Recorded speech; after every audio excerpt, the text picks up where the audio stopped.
Hey everyone, welcome to today's video. I'll be setting up the month of May in my bullet journal, so I hope you enjoy the video and let's jump right in. I'm gathering my watercolor supplies to work on the cover painting. As always, I have a list of the products I'm using in my description box for anyone who is curious. I went ahead and lightly sketched out my drawing before filming, and now I'm applying a wash of clean water to prep the painting. I've sped up this footage to 3 times the speed for a quicker process. For May, I wanted to do a sunset, hot air balloon, and cloud theme. I really couldn't decide on just one, so I figured why not incorporate all 3. I've done a hot air balloon theme once before, back in June of 2018. I'll pop up a picture of that cover painting I did for it then. I was very happy with how this turned out back then, but I wanted to go ahead and do another hot air balloon theme with a different scenery. I wanted to incorporate a warm sunset on the horizon over the ocean, transitioning into a mysterious and deep night sky. I added a challenge of including a couple of fluffy clouds reflecting the warm tones from the sun, along with the shadowy contrast from the evening sky. This painting turned out quite a bit more complex than the one 6 years ago. You have the clouds, the sky transitioning from a warm yellow to a dark navy, the colorful and vibrant hot air balloon, as well as the ocean below reflecting the sky above. I've been really enjoying adding sunsets to my art recently. Just something about the warm tones brings me so much joy and comfort. I made sure to work in several layers on this piece to reach the amount of depth and opacity I was aiming for. I tried my best to let each layer dry in between since I was working with several different colors.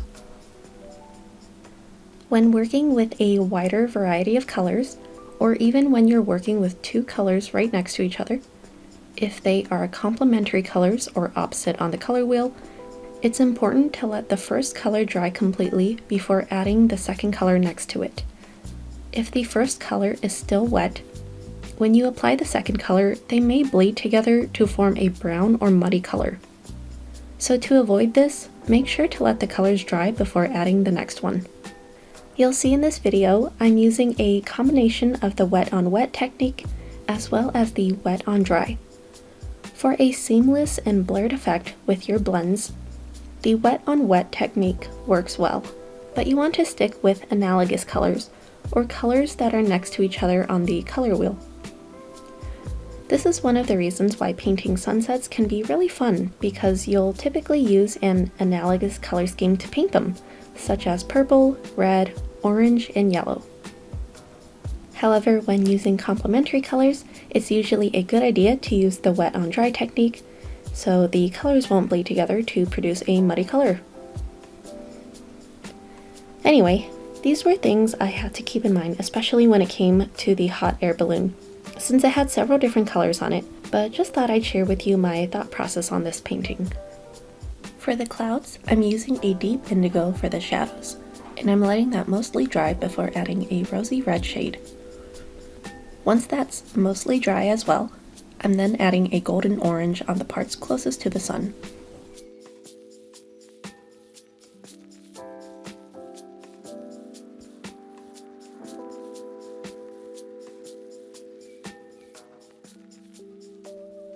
I added a couple more stripes of colors to the hot air balloon and allowed those to dry, while I added another layer of blue to the sky.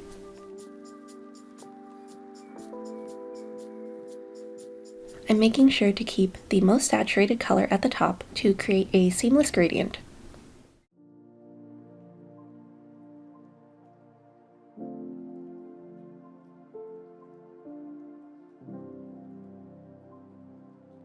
Moving on to the ocean, I'm adding another layer of deeper color around the edges. I'm also adding a thin layer of light gray along the outsides of the horizon for more perspective.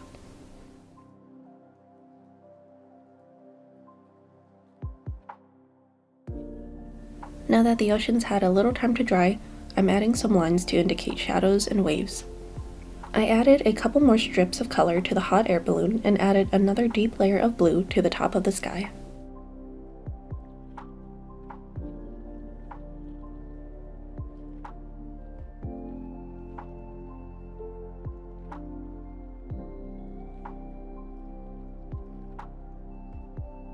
You'll notice that I jump around the painting a lot, and that's due to drying times. I like to work on one part of the painting, and while it dries, I move on to another section. This helps me spend my time efficiently when working on pieces like this, since I do tend to be impatient at times and want to complete the painting as quickly as I can, but I also don't want to ignore the necessary drying times each layer needs, so I found this to be an appropriate method for me. I added some yellow, orange, and red radiating around the sun for that warm glow, and I went back to the hot air balloon to add more colors.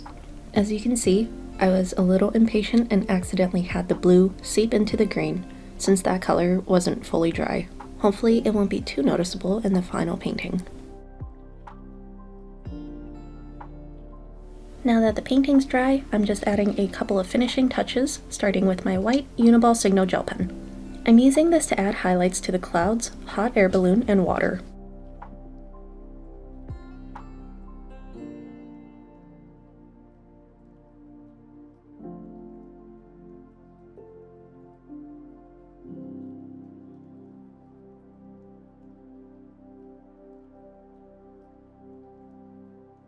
Next, I'm taking my Sakura Pigma Micron in the 02 size and outlining the hot air balloon.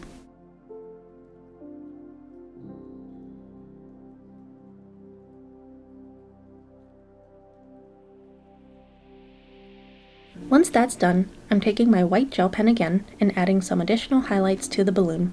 Taking that white gel pen again, I'm writing out May in monoline cursive. Taking my Sakura Pigma Micron in 08, I'm adding a drop shadow behind the letters.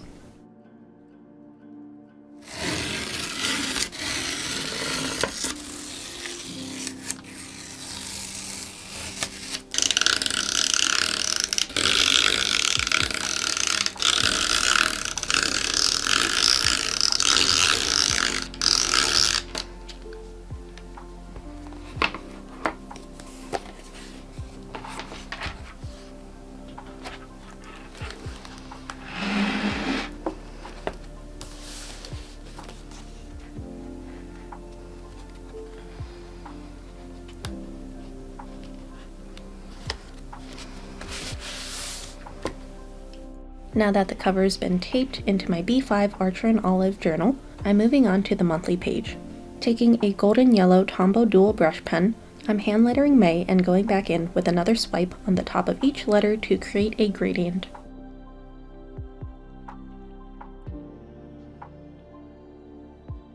I'm also doodling a hot air balloon and some clouds around the page.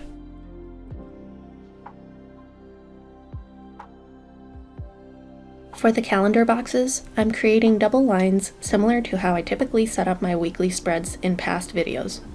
I've been really liking how this design looks, since it gives each box a little frame that adds a dainty and intricate effect. It is more time consuming, but I've been enjoying this style lately.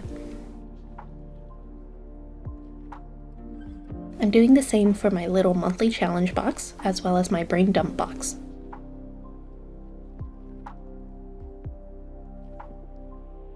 If you've seen any of my previous monthly plan with me's, you may notice that I follow the same structure for each setup. A cover painting, a monthly spread next to it including the calendar, monthly challenge, and brain dump box, a doodle spread, and then my first weekly spread. They all follow a very similar template for each spread as well. I find that this layout has worked best for me for the past 17 months, as I've been bullet journaling for over 6 years now. I can make a separate video about my bullet journaling journey and how I ended up with this sort of setup. So if you're interested in that, please let me know.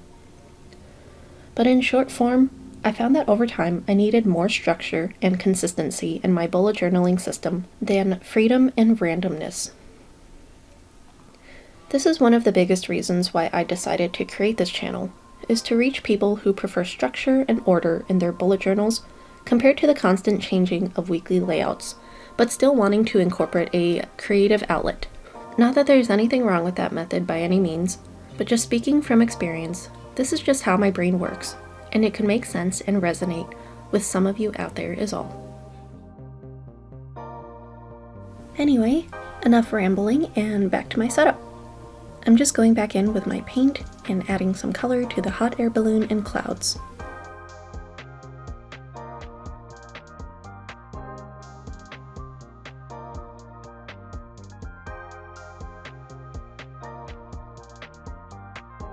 One of my absolute favorite colors to paint with is this indigo shade. I love layering it in the splotchy texture onto some of my pages. Taking my Sakura Pigma Micron pen in the 05 size, I'm outlining the word May to make it stand out more.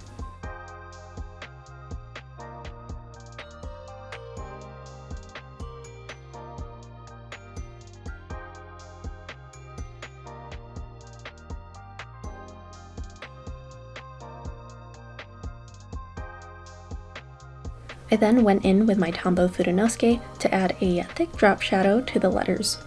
This will accentuate the heading even more.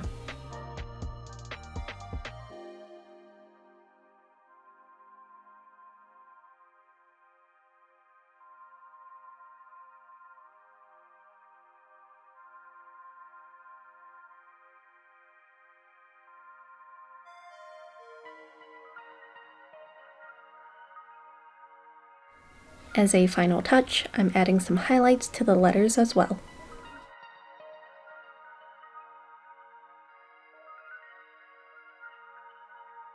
I also added highlights to the clouds and hot air balloon.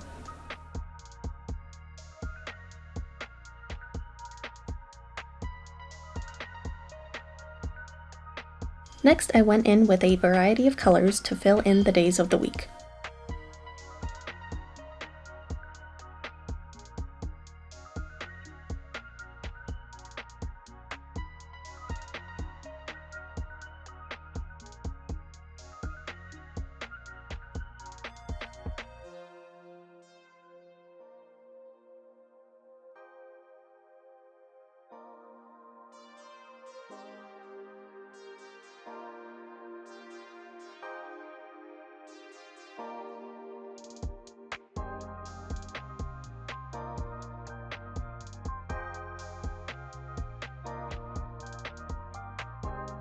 While working on the bottom of the page, I decided to add some sparkles and stars on top of the dried indigo areas.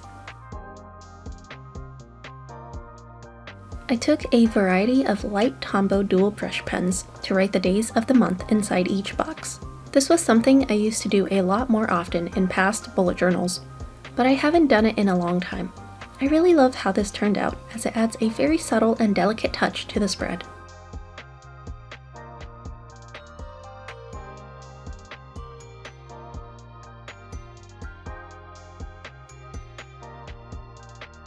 Using a couple more Tombow dual brush pens, I labeled my brain dump box and added a couple of star doodles.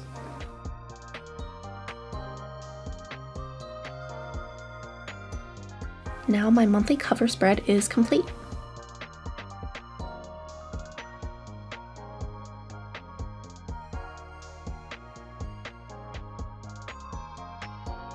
Moving on to my doodle spread, I'm creating the framed double-lined boxes for each day, as well as more cloud doodles scattered throughout the page.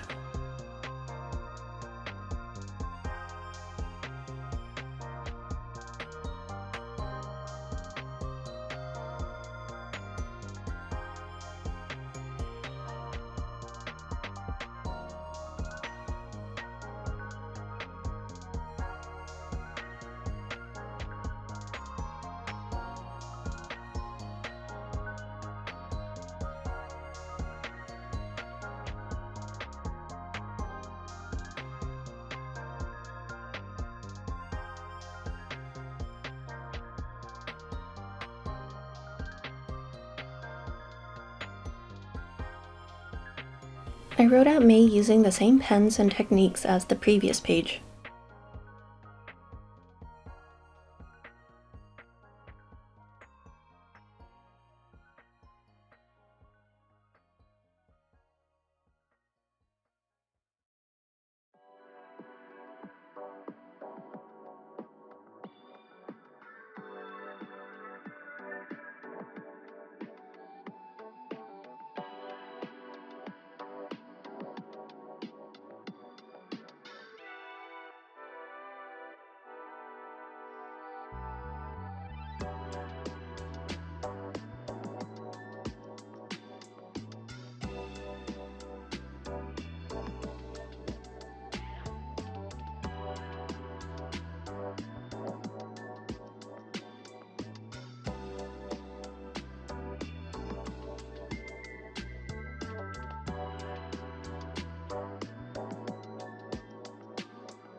I used a couple of Zebra Mildliner brush pens to label my monthly favorites and memory boxes.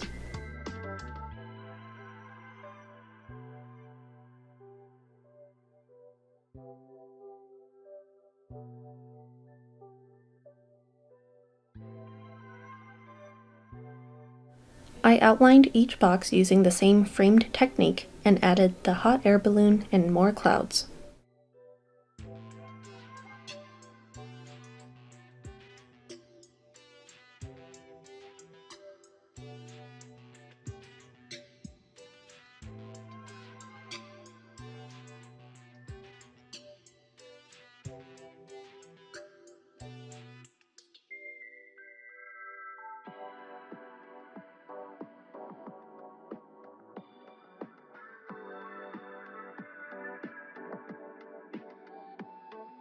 Taking a couple of matching Sakura Jelly Roll Stardust pens, I'm outlining the favorites and memories headings.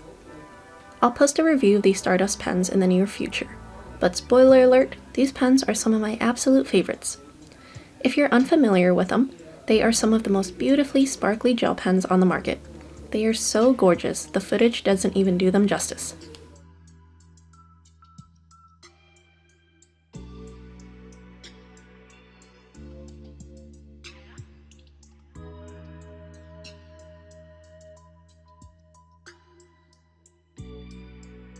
I'm adding the dates above each box and then I'm adding in my watercolors.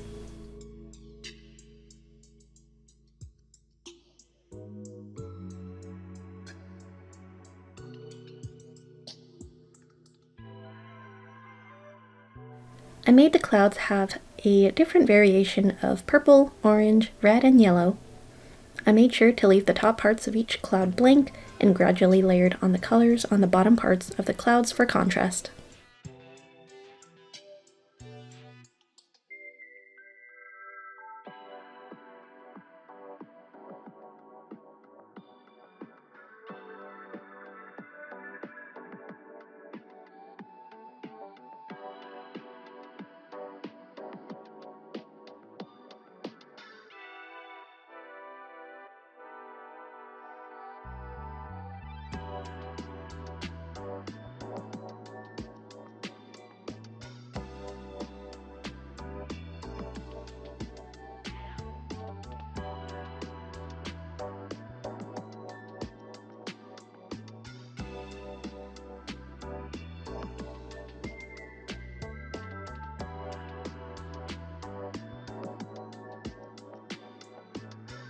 Once the paint has dried, I'm going in with my white gel pen again for sparkles and highlights.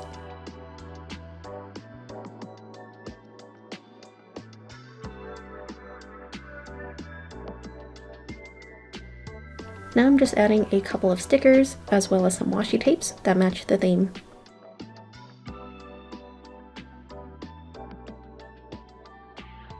I'm adding some outlines and sparkles using my black fine liner, and my Doodles page is complete.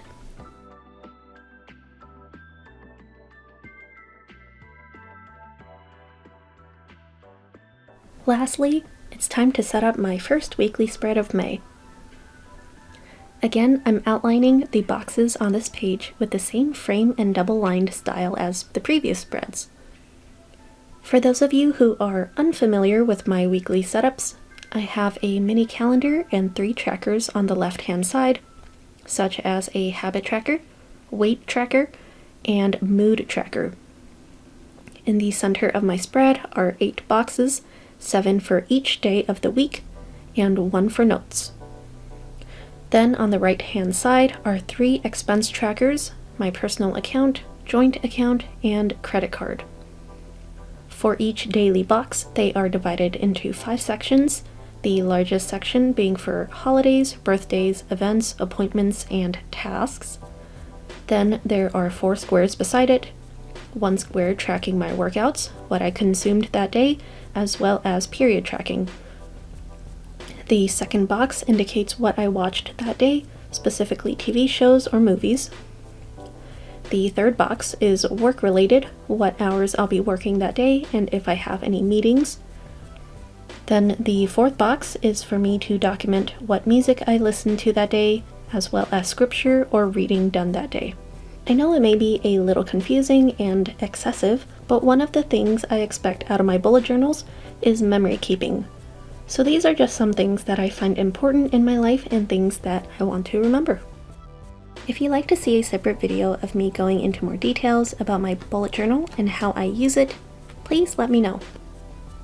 I'm just adding some color to each heading, and then I'm using 3 different Tombow dual brush pens to add little clouds along the top and bottom margins of the spread.